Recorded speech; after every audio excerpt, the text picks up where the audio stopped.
कैसे हो मेरे प्रिय?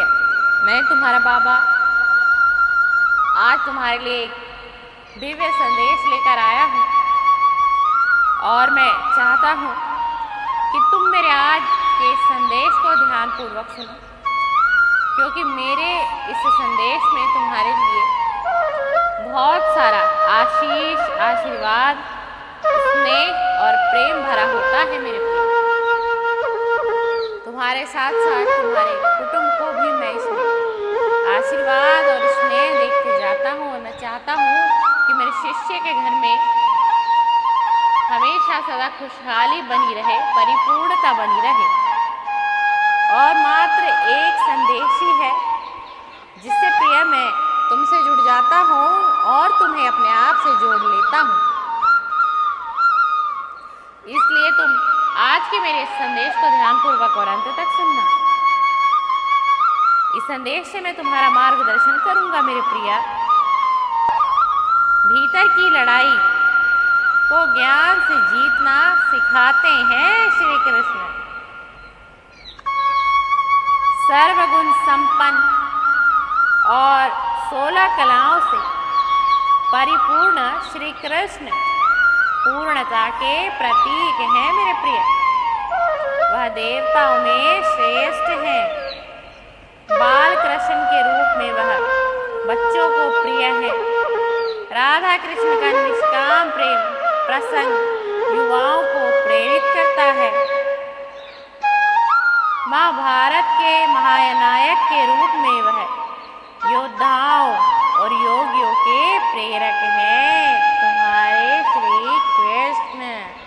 और मैं ये जानता हूँ मेरे प्रिया, तुम श्री कृष्ण को बहुत अत्यधिक प्रेम करते हो, बड़ी पूजा पाठ अर्चना करते हो।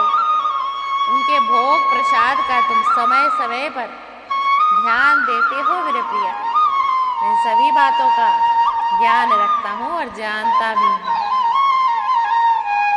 वह शासक, प्रशासक और राजनीतिज्ञों के लिए महान आदर्श हैं, क्योंकि वो है अपनी वाणी में बहुत कुछ ऐसा रखते हैं और बहुत से उपदेश ऐसे दे देते हैं कि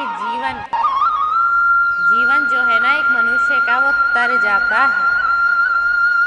जो उसमें अपनी बुद्धि को लगा ले वह व्यक्ति भव से तर जाता है, और जो मूर्ख बना रहे वो वहीं सीमित रह जाएगा।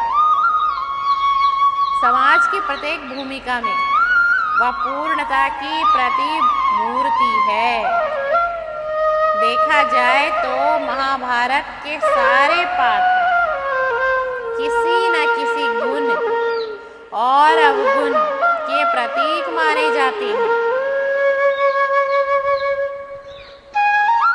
उन सभी पात्रों को सच्चे मानव, धर्म और सही संस्कारों का बोध कराने वाले श्री कृष्ण ही हैं।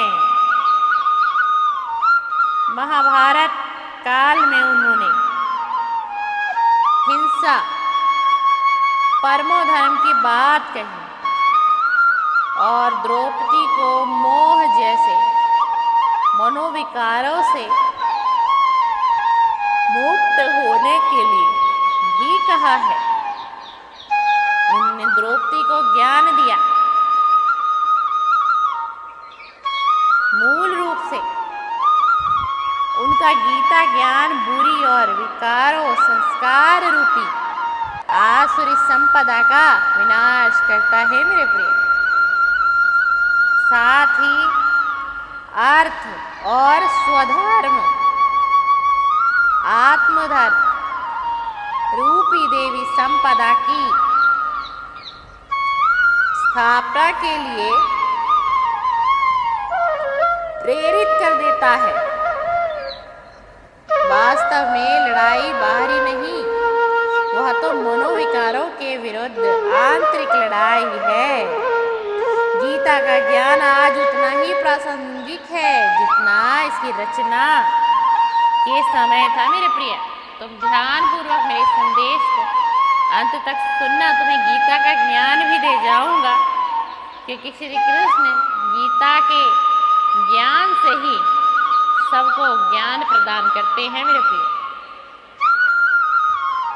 गीता ज्ञान दैहिक दुनिया पर विजय पाने के लिए नहीं, बल्कि दानवीय प्रवृत्तियों या विकारी स्वभाव के बारे में, स्वभाव के संस्कारों को समाप्त करने के लिए और देवी संस्कारों की फिर से स्थापना के लिए दिया गया है मेरे प्रिय। श्री कृष्ण के प्रत्येक कर्म का उद्देश्य दुनिया में सत्य, धर्म, न्याय, देवी गुणों और देवी संपदा की स्थापना करना है। भगवत गीता में श्री कृष्ण ने उल्लेख किया कि वास्तव में आत्मा का मूल धर्म, शांति, पवित्रता, प्रेम, ज्ञान, शक्ति, खुशी और आनंद ही है। जब हमारा हर कर्म स्वधर्म पर आधारित होगा, जब और तब हमारे कर्मों की श्रेष्ठता और सफलता का परिणाम अवश्य मिलेगा। सभी धर्म संस्थापकों ने हमें आत्मिक शांति, प्रेम, एकता का संदेश दिया है मेरे प्रिय। आज हमें अपने हर कर्म को अपने आत्म धर्म या सुधर्म से जोड़ने की जरूरत है। इसके लिए आत्म चेतना को जागृत कर हर कार्य करना होगा प्रिय। इसके लिए गीता में योगस्थ कुरु कर्मणि कर्मणे कहा गया है। तभी हमारे सारे कर्म स्वधर्म के अनुकूल, कुशल और सफल होंगे। इसी परमात्म ज्ञान से मानव देव सम्मान बन सकेंगे मेरे प्रिय। तब कलयुग का अंत हो जाएगा। यह बात सत्य है, मगर कैसे होगा? कलयुग का अंत काल ही अति धर्म ग्लानि का समय है, जिसमें अधर्म का विनाश और आत्मधर्म वाले सत्य धर्म की फिर से स्थापना के लिए दिव्य ज्योति स्वरूप परमात्मा अवतरित होते हैं। और श्री कृष्ण मानवता को गीता ज्ञान और सहज राजयोग की शिक्षा देकर एक देवी संसार की स्थापना करते हैं। जब हम श्री कृष्ण को याद कर रहे हैं, तो अपने भीतर के स्वधर्म और दिव्य गुणों का भी आह्वान करें। कृष्ण का जन्म आधी रात को हुआ, यानी कलयुग की घोर रात्रि का अंत समय और सतयुग आगमन का उषा काल पर हुआ, जो कि देवत्व का जन्म और देवी धर्म की स्थापना का प्रतीक है मेरे प्रिय। रक्षा बंधन पर हमने मन, वचन और कर्म में पवित्रता के संस्कारों को विकसित करने का संकल्प लिया। अब हम श्री कृष्ण का जन्मदिन भी मनाएंगे, यानी कृष्ण जैसी दिव्यता हमारे भीतर भी जागृत होनी चाहिए मेरे प्रिय। तभी तो तुम किसी व्यक्ति विशेष का अनुसरण कर पाओगे मेरे प्रिय। जब तुम इन बातों को, इस लक्ष्य को, इस धर्म को, कर्म को, अधर्म को मद्देनजर रखते हुए तुम अपने जीवन में आगे बढ़ोगे, तभी तो तुम सफलता को प्राप्त कर पाओगे मेरे प्रिय। इसीलिए मैंने कहा कि भीतर की लड़ाई को ज्ञान से जीतना सिखाते हैं तुम्हारे श्री कृष्ण, तुम्हारे माधव और हरि, जिसे तुम मानते हो, पूजते हो, रचते हो। उनकी कृपा तुम पर भरपूर है मेरे प्रिय। श्री हरि की कृपा भी तुम पर भरपूर है, तुम्हारे बाबा की कृपा भी तुम पर भरपूर है।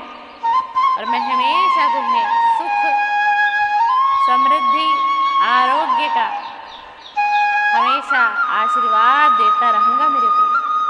और मैं सदैव तुमसे जुड़ा रहूँगा। तुम अभी तक मुझसे नहीं जुड़े हो तो तुम मुझसे जुड़ जाना। तुम मुझसे जुड़ जाओगे तो मैं तुमसे जुड़ जाऊँगा और तुम्हारे जीवन को मैं संभाल लूँगा मेरे प्रिय। सीताराम सीताराम सीताराम।